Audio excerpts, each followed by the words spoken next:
ඉතින් අද මං ඔයාලට කියලා දෙන්න හදන්නේ ගෙදරදිම තියෙන සරල ද්‍රව්‍ය 4කින් හදන්න පුළුවන් පේස් පැක් එකක් ගැන.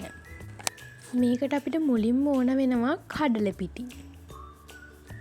ඒ වගේම කස්තුරි කහ. මේ කස්තුරි කහ ගද්දී අපි ඒක ටිකක් බදින්න ඕන සාමාන්‍යයෙන් රන්වන් පැහැති වෙනකම්.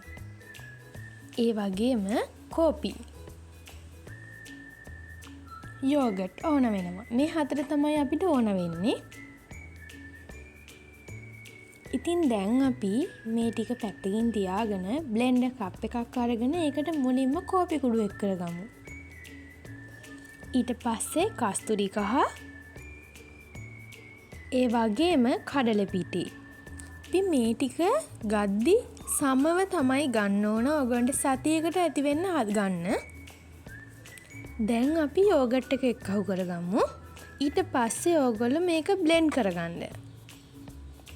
මේක අතින් මිශ්‍ර කරනවට වඩා බ්ලෙන්ඩ් එකෙන් හොඳට මිශ්‍ර වෙන හින්දා තමයි මම බ්ලෙන්ඩ් කරගන්න කියන්නේ. ඔයගොල්ලන්ට කැමති නම් අතින් මිශ්‍ර කරගන්නත් පුළුවන්. අපි බ්ලෙන්ඩ් කරගත්තට පස්සේ මෙහෙම තමයි ඔයගොල්ලන්ට මේක දකින්න පුළුවන් වෙන්නේ. මේක සාමාන්‍යයෙන් දිනපතා පාවිච්චි කරාට කිසිම ප්‍රශ්නයක් නැහැ. මොකද ස්වභාවික ද්‍රව්‍ය වලින් විතරයි අපි මේක හදලා තියෙන්නේ. මේ පැක් එක අපි ගාලා විනාඩි 15ක් 20ක් හොඳට වේලෙන්න දෙන්න ඕන මුණේ තියේදී ඊට පස්සේ හොඳින් පිරිසිදු වතුරෙන් හොදන්න. ඔයාලට තවත් මේ වගේ වීඩියෝ නම් මගේ channel එක subscribe කරන්න කියලා ආදරෙන් ඉල්ලනවා.